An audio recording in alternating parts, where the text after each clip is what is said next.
Hi there, and welcome to the latest in a series of podcasts for the OGV Media Group Let's Talk Transition series. I'm Murray Mulhewish, founder and principal consultant at Annett Consulting. We help organisations bring offshore technologies and services to market and provide interim project management to the offshore wind industry. With me today is Alex Meredith, Project Director of the Berwick Bank Offshore Wind Project. Hey Alex, thanks for joining us. No problem at all. Can you introduce yourself, Alex, and your, along with your organisation and your project, please? Yeah, very happy to. So it's Alex Meredith. I'm the Project Director for Berwick Bank, as you said. I am leading a team of brilliant people who are trying to bring to life Berwick Bank Wind Farm, which is a 4.1 gigawatt site in the outer Firth of Forth. We all work for SSE Renewables, who's the lead developer, and we're marching towards a consent application for Berwick Bank later on this year, moving as quickly as we can to deliver what we think is going to be a fantastic project. Great. Can you give us an insight into how long that consenting process is expected to take? Well, we are starting, as I say, by putting the application in later this year, and the Scottish is a Scottish government process, so it's Section 36, and the target timeline for consenting, or at least making a decision, is 9 months. But our project is a little bit special, I suppose, in good ways and some ways which are more challenging. So we expect it'll take a little bit longer than that, but we'd like to see a consent determined within a year. That means by the end of 2023, that allows us then to move forward with the project in 2024. And our grid connection date, which is kind of the big looming target on the horizon, is in 2026. So we want to see turbines into the water and connection made by then. Great. And how long has it taken to reach this point, Alex? Well, it's a long process. In particularly in this case, the Berwick Bank site was first awarded to SSE in 2010. So the Crown Estate back then, and it wasn't even the Crown Estate Scotland in those days, did a tender round of leasing, which has become more familiar now. But in those days was a very unusual process, let's say. That was round 3, and then at that time they wanted to issue quite large zones to developers because offshore wind was a little bit of a challenging technology. It wasn't sure how well or how fully projects would be delivered. And it's taken a little bit of time for this zone, which is the Firth of Forth zone, which was awarded to SSE and a partner at the time in 2010, to come through and be developed fully. So SSE focused on the northern section of the site, which is now known as Seagreen. And you may have seen last couple of weeks or recently, there's been an announcement of first power for Seagreen. So that was a real step forward. That's the first power coming out of that Firth of Forth zone, which was awarded in 2010. So there you go. That's 12 years from leasing to first power. But we're in the same zone, but we think we can accelerate a bit on that timetable. Seagreen has moved quickly since it got through consent, but we want to move the consent process quickly and then get through to delivery of the project just in the next few years. Great. And how long have you been with the project, Alex? So 18 months. I joined the project last year, early last year, just as we were starting to get through the COVID, the height of the COVID pandemic, and a really interesting time to join the project. Fantastic team already built up, but had been working fully remotely and working on the development work with all the COVID protocols and people surveying in a very careful manner. And we've been able to, I think, take advantage of some of the relaxation of restrictions and start to get together a bit more and see that development work really step up at pace, which has been great. And just to give us an idea of scale, 4.1 gigawatts. Can you translate that into value for Britain, pound value, local value add? Yeah, I mean the numbers are all very large. So this project is by far the largest development project in the UK for offshore wind. So a real step up in scale.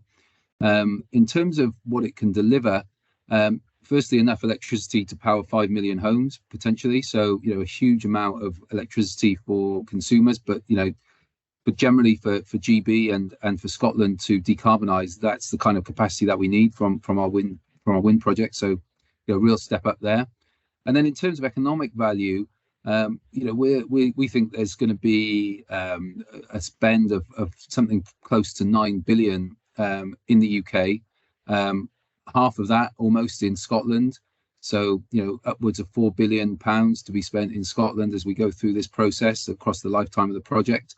And, in terms of what that means for jobs, again, we're targeting 10,000 jobs in the UK to be supported by this project, with half of those again in Scotland. So 5,000 jobs in Scotland, potentially at the height of construction. And that's a really significant contribution. And of course, when you add up several projects that are potentially in the pipeline, you may start to see numbers like that being sort of talked about. But what the advantage of Berwick Bank is that we can move forward with one project that has that great bang for the buck of being able to say to the market, let's invest in the supply chain, build the facilities that allow those kind of jobs and investment to be realised. So, it's a really exciting project, a one hit to be able to say, let's get that investment into Scotland and get those jobs created and that value created. Absolutely amazing. Yeah, it's a significant project for sure. What can you tell us about the supply chain that's going to deliver this? Well, it's a great challenge for the supply chain, because one of the great things about the offshore wind industry at the moment is it's growing fast, and not just in the UK, but globally too. So the major contractors who have been working on offshore wind in the UK are now looking abroad and are busy with projects, whether it's in Asia or in the US or even Asia Pacific. There's quite a lot going on around the world. So our project comes along at a time when, honestly speaking, there's a challenge to be able to get the kind of components that we need to build this project. So that's another good reason why we want to support investment in the UK to deliver the components that we need, and in Scotland particularly. And knowing that there are ScotWind projects and further development to do behind us, we are hoping and we're working with the supply chain to ensure that investment does get made, and that we can see investments and then delivery from bases in the UK. But realistically, there are some parts of our site which will be manufactured abroad, and partly that's because the technology is being made by companies that are based abroad, but also because the scale of what we're trying to do is simply too large in some cases for UK ports and infrastructure to cope with in terms of fabrication. So we have to take advantage of the real large-scale facilities that are abroad to be able to deliver the scale that we need for Berwick Bank. But there's no doubt that as we see the construction process going forward, fabrication as well, there's opportunity not just for the big manufacturing facilities to be located in Scotland and the UK, but also for the tier 2, tier 3, the support supply chain to also start really growing and seeing momentum built, and they can expand. And plenty of people that we've been speaking to in Scotland are looking for that certainty of new projects to be able to diversify something that maybe they're doing in oil and gas or in another sector into offshore wind. But at the moment, they're a little bit cautious about doing so. I mean, clearly, economic climate is challenging anyway, but without projects that are fully consented and certainly going ahead, manufacturers who are currently looking at different industries might struggle to make investments that can support offshore wind. So again, the certainty of getting a consent for Berwick Bank, taking it through to the next stage quickly, allows us to offer those manufacturers the certainty that means they can invest, create those jobs, and ensure that the economic benefit of a project like this stays as much as possible in Scotland. Great. And can you give us a flavour for the type and number of turbines and foundations, just to give us an idea? Well, we're looking to consent up to 307 turbines, and that's that's a big scale. That's a large number for an offshore site, and yeah, I mean the scale, they're large scale machines. We expect the foundations, the foundation type is what's known as a jacket foundation. So it's a kind of lattice tripod, almost certainly a tripod, which is, they become a little bit famous around, I think, certainly in the Firth of Forth area in Scotland, because Seagreen have been using a very similar design, and those foundations get shipped in, and they kind of find their way up the Forth, and they almost look a slightly space age kind of infrastructure sitting on the ports around the Firth of Forth, and also up at Nig, where they've been doing some of the marshalling work. So people who've seen those will be familiar with what I mean. But they're large scale. They're large steel constructions painted yellow, they create a structure when it's in the water, which would be from at least from the seabed level to the tip, similar scale to the Eiffel Tower.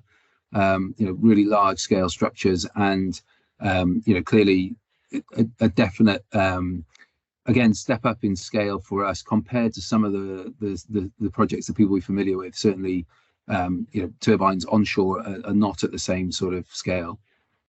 And Alex, who are the tier one suppliers for the project?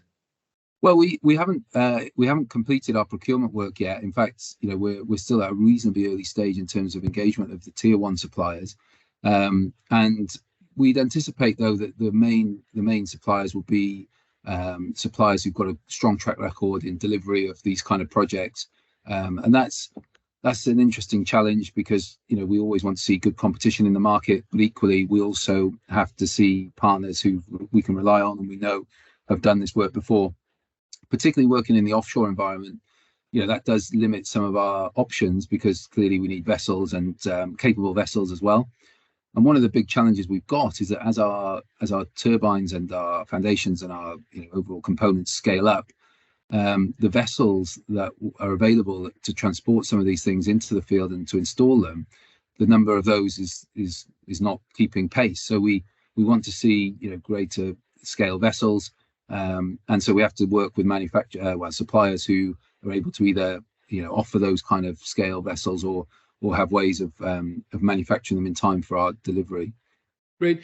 And are there opportunities for suppliers that want to add value to Berwick Bank? How do they get involved? How do they get in touch?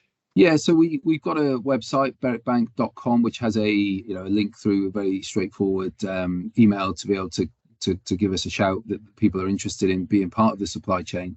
I mean, at the moment, the work that we're doing on development also has opportunities certainly for small businesses, particularly in Scotland. I mean, an example that we had recently was I was at a Chamber of Commerce meeting in I think it was Eastern Midlothian, and we had someone there who we were talking to about animations and work that they do in the animation space. And of course, in some of the development work we do, we like to visualize what we're doing, and we were able to work with them to create a video and an animation that gave more detail about some of our development work. And so there are opportunities for this different businesses that perhaps you wouldn't expect to be associated with offshore wind to come in and work with us right now. So if people have ideas about how you could support SSE in the supply chain, please drop us a line. Very happy for people to contact us. And then as we move forward with the process, I will be spending a lot of time engaging with companies particularly in East Lothian and Scotland more broadly, where we want to just reach out, and we'll be holding events. And I think it is a challenge to connect always the right people to the right companies and make the conversation really meaningful. Often these events can be quite short, and so I think I just ask people, if they're interested in being involved, please persevere. Please do get in touch with us. I'll get you to the right people, or we'll try and get a conversation going. One of our key objectives in the project is to make sure that we support as much investment as possible into Scotland, and the supply chain that already exists becomes part of our supply chain, but also we attract people who want to diversify and get into offshore wind as a sort of stepping stone into other projects that they might be able to support in the next 10, 20, 30 years. Great. And Alex, how's the reaction been from the local community? Yeah, really, really positive. Really pleased to be working in East Lothian. Now, I have a bit of a sort of it's not really so much of a secret. So I'm a Welshman, and that's certainly not a secret. But I was actually born in Edinburgh, and my first home was in Gullane. And now you may ask, how does that make me a Welshman? But my mother always used to say, a cat born in the biscuit tin is not a biscuit. So I have a connection back to East Lothian, and my passion for the area and for the kind of doing the right thing in that community is very personal. So we've spent a lot of time in those communities, whether that's around Dunbar. Innerwick was the particular village where our substation we built, and around to North Berwick, Gullane, and places that I'm a bit more familiar with from my childhood. We spend time, I've done it myself, standing out, talking on the street, seeing what people think, and we've also held lots of events and been, giving people opportunity to engage in that way. And the feedback generally is a huge appetite for East Lothian to play its part in the next step of the energy transition. There's Torness Power Station just in East Lothian, and there's been other coal power stations, Musselburgh, etc. And there's a real appetite for East Lothian to be part of green electricity generation, and I feel a real sense of understanding of the challenge of climate change as well in the community. There's a real sense that people see this as an urgent issue and want it to be addressed quickly. Having said that, there is also clearly, and there would always be, caution around the impact that a project like this might have on wildlife, and particularly in East Lothian seabirds. So we have spent a lot of time thinking about how do we mitigate, firstly, any potential impacts with on seabirds, and we've done that through working very hard on reductions and maximum possible reductions of the scale of the site, so that any interactions with seabirds are minimized. But we're also working on a plan to tackle seabird decline, frankly, as what it is around the UK, but particularly in Scotland, in a more strategic way. So as part of our planning application, we are proposing that sand eel fishing zones are closed for further fishing, because some of the key species that we're trying to support, and I think the whole community wants to see thrive, are dependent on sand eels. And honestly speaking, although wind turbines, have potential challenges for seabirds, it's the lack of food and prey availability which is the key cause of seabird decline. And actually, my impression is that the community in East Lothian understand these issues very, very well, and they are, open to our proposal to help address seabird decline, not through not building a wind farm, but through building a wind farm, but adding in a strategic level of help for seabirds, which is by closing sand eel fisheries in that part of the sea, and much wider. Honestly, we believe it would be worthwhile preventing sand eel fishing in a very wide area around the North Sea, and that we predict by doing so, even if you build a lot more wind farms, including Berwick Bank, you'll see seabird populations really recover quite quickly. So that's our proposal, and I think that balance between addressing the climate emergency, but also having a really positive solution to offer to what is effectively a nature emergency is a balance that people are willing to take on board and go forward with the project on that basis. Great. And Alex, in the Berwick Bank project so far, what are the major hurdles you've had to cross, and how have you overcome them? Well, we've I think in my time in the project particularly, we've been trying to think through any potential barriers to consent as being the really primary challenges that we face. So the issue of trying to provide a strategic solution for any potential impacts on seabirds has been really a high area of focus for us. Beyond that, and I think that solution I've talked about, I think, is a really good option for us and for the seabird community too. But beyond that, one of the areas of focus is the ground conditions of the site, and that's firstly offshore. So clearly it's very easy to imagine the seabed as a beautiful, flat, lovely, easy to work on area, even though it's covered by sea. But in reality, and particularly in the Firth of Forth, there are some very complex geological formations that have been built up.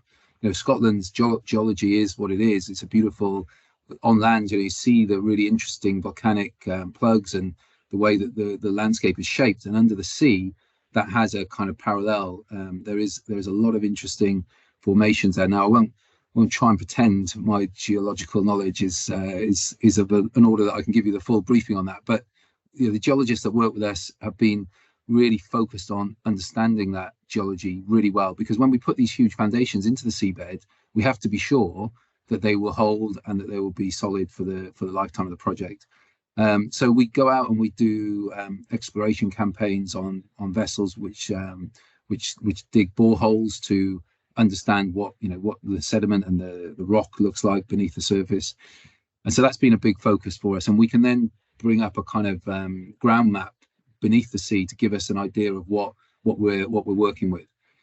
So that's an area we've done a lot of work on. But also on land, for those who know the East Lothian area, it's not flat either. And so understanding how do we get from landfall to our grid connection point without disturbing or interfering with environmental areas and people's homes and businesses is a really important part of our work. And not only that, negotiating some tricky burns and really difficult features around that part of the world. So they've been really important challenges too. And as I mentioned just now, one of the big challenges outside of the core project work has been just developing the project through the pandemic.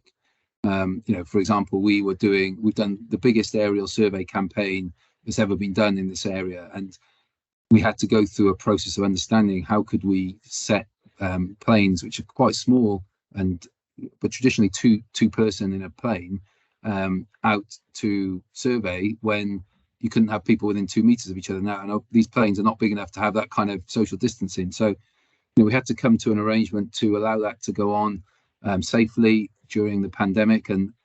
Because if you miss a month of surveying, you've blown the whole process more or less. You have to have a consistent understanding of where birds are on the site every month for 2 years. So that's not an easy thing to achieve when no one's allowed to go within 2 meters of each other, let alone at some points leave your home. So lots of exciting challenges like that. I take my hat off to colleagues in other projects, but also across the industry who've not only been doing development work, but construction work in those conditions. And for the people who run operational sites too, keeping the lights on and the turbines turning in the pandemic has been a huge challenge. But even on development projects, we've had our issues too. Great. Alex, thanks for that. The offshore renewables industry has got huge value to add, not just decarbonisation and energy security, but all the jobs and investment that you've mentioned. It obviously takes a while to get these projects all the way to first power. But how do we reduce that time? What can we do? Yeah, I think it's a challenge that has been thought about and discussed, everywhere from conversations like this to boardrooms at SSE to number 10, to Butte House. Everyone wants to know, how do we make this quicker? Because we all, I think, recognise, or at least I feel that we all recognise the urgency of the climate emergency. And as you say, the issues that we faced this year with the war in Ukraine and the security of supply questions has really, I think, supercharged that desire to move projects quicker. What we can do, I think, is try to make the consenting process more streamlined and less driven by, I think, a kind of a real fascination with trying to predict the future in a perfect way. Because I think where we've probably found ourselves as an industry is having more data, having better understanding of what the impact of a wind farm is, can tie us in knots a little bit around, then trying to model, future projects, understand exactly how movements of birds, marine mammals, whatever it is, are going to change if we put wind turbines in certain locations. I think at some point we have to recognise that there is going to be some uncertainty around that, and we will do our best to mitigate and to work together as we move through the project. But ultimately, that understanding has to be coupled with some uncertainty, unfortunately. And if we as a nation, I think as a consenting kind of, because ultimately consenting, I always remind people the reason we call it consenting is because it's the public giving consent. It has to be a democratic process. It's a consent given by our nation or our local authority for something to happen. And it needs that consent. We need to cross some sort of threshold of understanding, but it doesn't have to be absolute. And I think where we've got to, in some ways, is to think, to give a consent, we have to have a complete clarity on what's going to happen next. But I think as a nation, where we are with the climate emergency, I think we're willing to give consent to projects that can help address that without us getting to a point of certainty, which I think is unachievable. And what does that mean in practical terms? I think it means perhaps relaxing some of the regulatory restrictions around development of offshore wind in particular, but I guess there are other examples, to allow for projects to go ahead with some of that uncertainty. Now, I think Scotland is potentially in a very good place to take that forward, because the consenting regime has devolved, and therefore there's an opportunity to be innovative and to try and seek new ways forward. But I know that the UK government as well is really progressing on their thinking around how to streamline some of these projects. So I think everyone's working on this, and certainly in my position, we very much welcome solutions, and we're contributing to the discussion as well. But I think it does take a collective will to consider, can we offer our consent as a community and as a nation in a way which is less heavily loaded with certainty about outcomes around certain parts of the project. Right.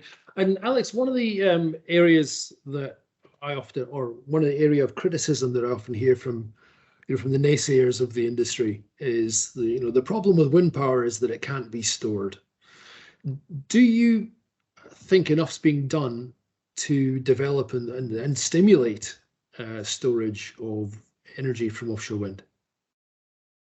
Well, that's a good question. I think I'd like to see more being done. Honestly, I think it is an issue which I think could be developed at higher speed. It has not always been seen as the most important technology, but storage, I think, is gaining momentum as a technology at large scale. So what we need with offshore wind is not so much the smaller scale, obviously, storage solutions that we're all familiar with, batteries, lithium ion batteries, those sort of things.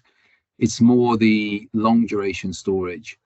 And honestly speaking, UK has had opportunities to go forward with long-term storage with a bit more gusto, and hasn't taken them.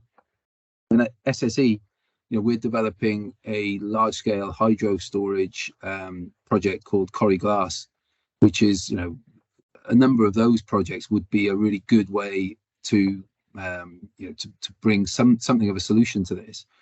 But the way that project might be financed or supported by government is not clear enough yet, and there's work going on to develop solutions. But offshore wind has had a support mechanism which is well understood now for knocking on the door of, I think, 6 or 7 years, whereas long-term storage hasn't had that same support mechanism understood.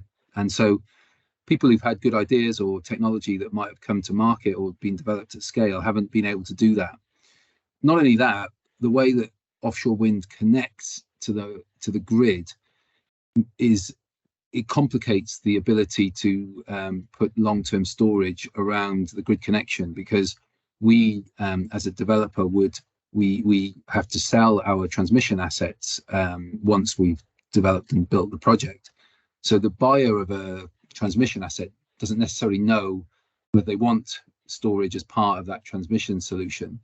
And so there is a challenge to make the business model work for a developer like SSE when building an offshore wind farm. Could we, or should we, or is it even regulatory possible to incorporate a storage solution onto our transmission assets? So it does get a bit techie in that sense, but I think the two areas I'd say need more focus is, one is finding a suitable support mechanism for long-term storage, and secondly for offshore wind to find a way to manage that technical issue of putting storage next to offshore wind grid connections. Okay, great. And it looks like we're going to have a new Prime Minister soon. Alex, if it was you, what would be your first action, energy-related action? Yeah, I think, well, look, the energy piece has become, a central policy concern for everyone, and I'm sure, from everything I read, the top of the inbox for the new Prime Minister UK will be energy policy, which is a fascinating commentary on where we are as a nation. But it's there's no doubt in my mind that the first priority is going to have to be addressing how all of us, I think, in the UK are going to get through the next period of bill increases. So I can see at the retail end of the energy system, the first focus to be providing support that works for people there.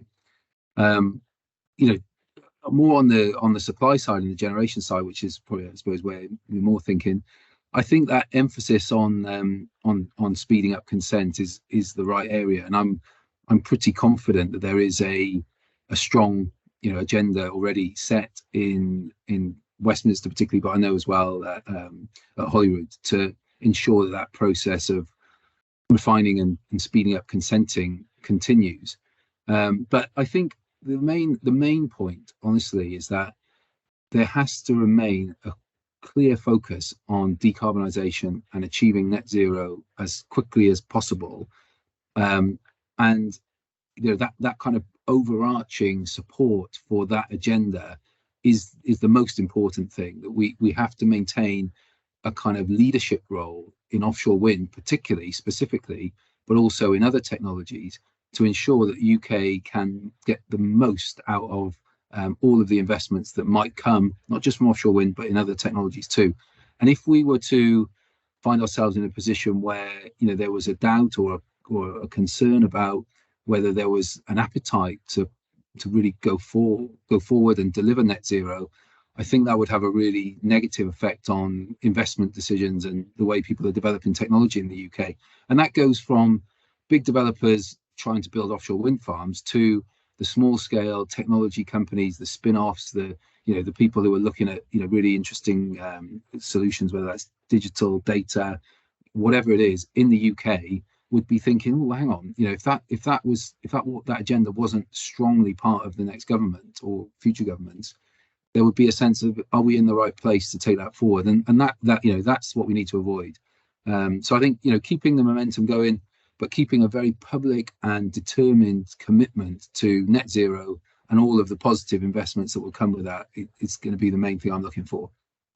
Great. Okay. Well, that's understood. And in terms of the consenting piece, how much of an improvement do you think we can get?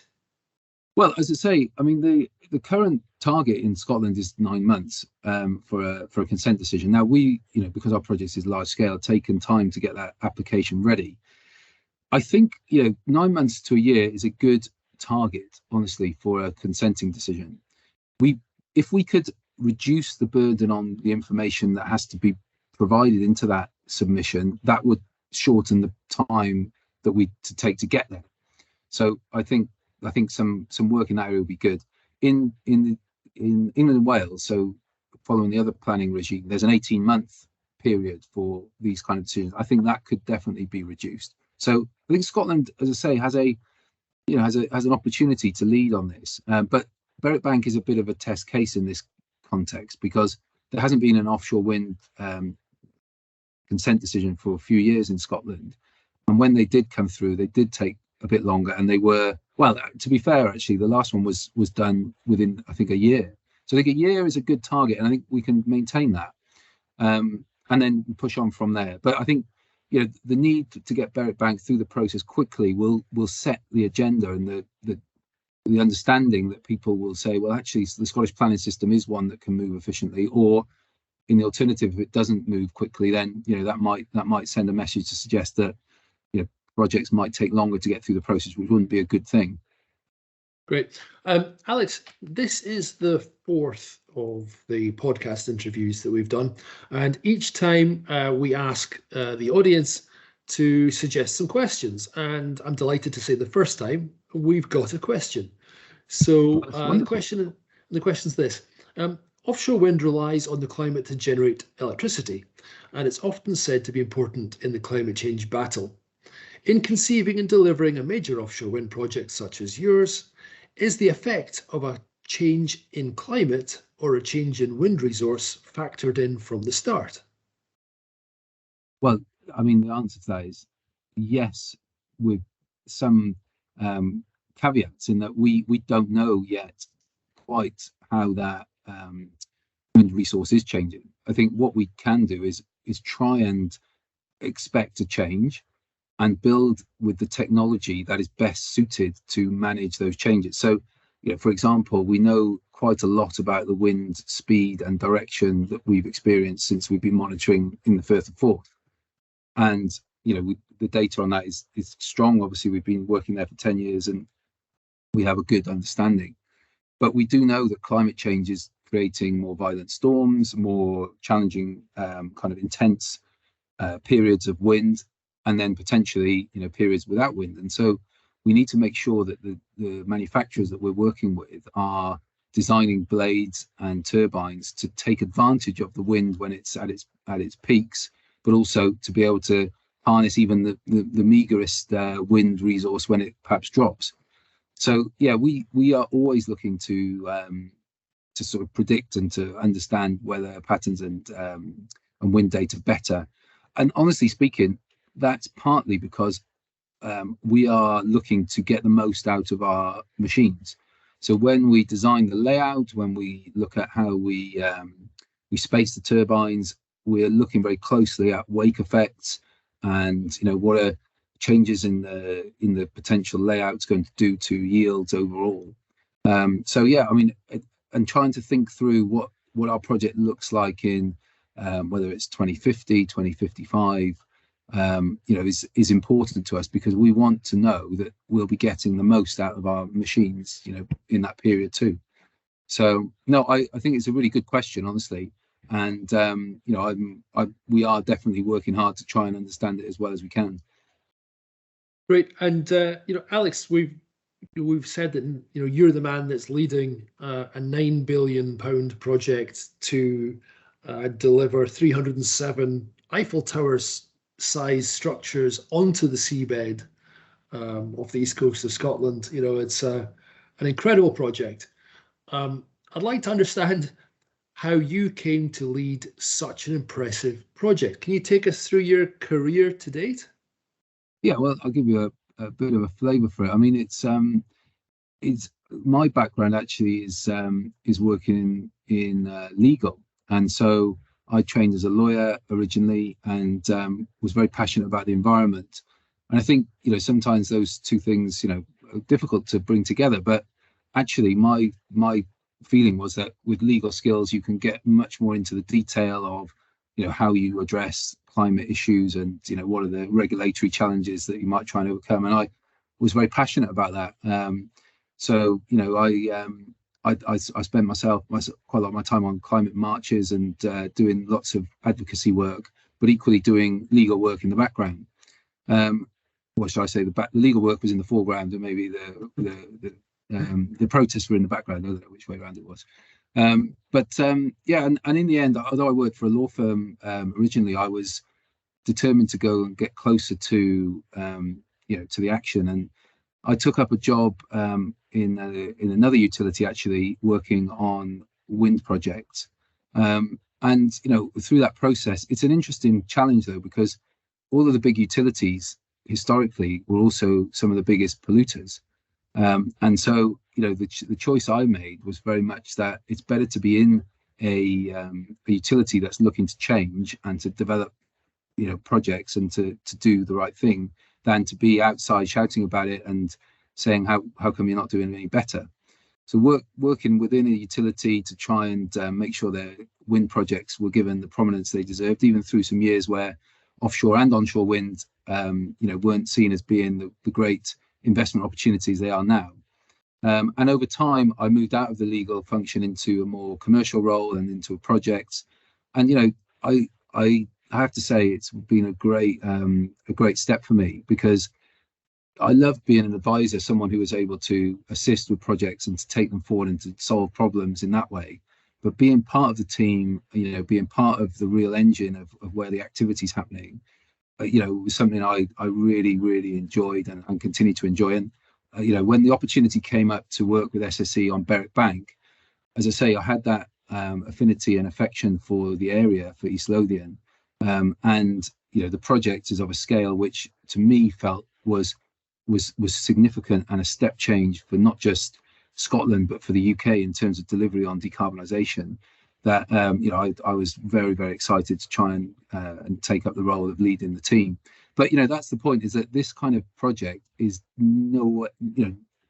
is never about one person. Don't care whether it's a project director, whether it's the person who's doing the turbine selections or the engineering or the consenting work.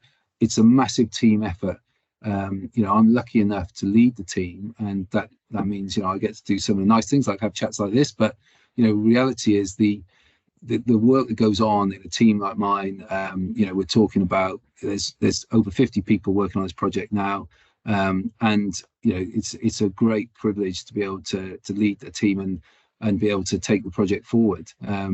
So it's I think for anyone who's thinking about working in renewables, I think the main important lesson is there are lots of routes. I didn't start out as a kind of offshore wind person originally. I studied in a slightly different area and then developed my career, and then the opportunity came along, which I've been really grateful for. So no matter what line of work you're in, there's always, I think, as this industry grows, opportunities to move into exciting roles on projects, from whichever background you come. But the thing you have to bring to make it work is your passion. The thing that makes a difference to me, I think, and hopefully one of the things that people like about working with me, is that I'm very passionate about this project. I'm very passionate about what we're trying to do for the for the climate change agenda, for decarbonisation. And if you're passionate about those things, you'll achieve great things in whatever area you go into. Great. That's a tremendous message. Alex, how do you define success for Berwick Bank? Well, we've got some really clear objectives in terms of delivering the project. So, we obviously want to get through the consent process and into construction and deliver the full 4.1 gigawatts by 2030. Now, that would be a success in the kind of practical sense. But I think there's more that I think about when I think about a success for our project. And that, two things in particular I think are important. One is that we achieve really strong investment into Scotland through the supply chain as a result of this project. So I want to see us maximising those opportunities we've talked about for tier one and all suppliers to come and invest in Scotland or to grow their businesses in Scotland, to create that economic opportunity. And something we haven't talked about much, but is an important passion of mine, is that we make the project feel and look as more diverse and more like the community that we work in and we serve. There's the kind of sense that offshore wind has an opportunity to be a bit different to some of the historic engineering projects over the years that have been a very straight sort of male, white kind of environments for people. And one thing that we talk about a lot in my project and SSE generally is how do we diversify that workforce, make sure that our projects are bringing up all the best talents that we have in our communities. And so, if we get to the end of this project and we look like a team of people who would have built an oil rig, 30, 40 years ago, that wouldn't be a success in my view. What I wanted to see is when we get to that point that we have a team of people that look a bit different to that and that have brought different skills and qualities to the project along the way. So that's an important thing that we need to work on. And honestly speaking, we have still got some work to do on that for sure. Yeah, brilliant. And how do you define success for yourself, Alex? Well, I think that's a very good question. I am very passionate about delivering this project. So I take a lot of personal responsibility for how we do, and if we do well, I'll share that with the team, and if it doesn't go so well, I'm sure I'll feel that very personally. So it's one of those difficult things. But I think I'm learning a lot along this journey. As I say, I've come from a slightly different background, and so for me to be able to grow and learn along the way, about a lot of different disciplines that I'm not an expert in is a real challenge for me. So how that looks in specifics, I think being able to spot issues and manage people better is something I'm always working on. And it comes back to something I was just saying in a way, but if I can see a team around me of people who I've helped develop over a few years of working on this project, and I have had this experience in the past, and it's the most satisfying experience I think anyone can have in any profession, is when you see people with a bit of talent and you give them the chance to do something and grow and get better and develop, and they do something great, and you see that, and it's just a magical thing. So, for me, a success would be to see a team around me where people have grown and become better at delivering offshore wind farms in whatever particular discipline they're in, and have taken from the experience of working on Berwick Bank and then gone on to do great things. I mean, I'm fully expecting part of my teams to be going off being project directors for great projects all over the world in a few years' time. There's some really talented people in the team. So, if I can see that, that would be a job well done from my point of view. Great. Well, look, Alex, that brings us to the end of our interview today. Thank you so much for joining us. I think everybody will agree, it's been really interesting to speak with you and to find out more about the project. And I for one, will be following it closely as it hopefully speedily comes towards first power. Thanks very much. Great. So, Alex Meredith, Project Director at Berwick Bank Offshore Wind Farm, thank you for joining us today. And as always, feedback on today's podcast, very, very welcome, and suggestions for who to feature in future, and any questions that you would like asked would be more than welcome.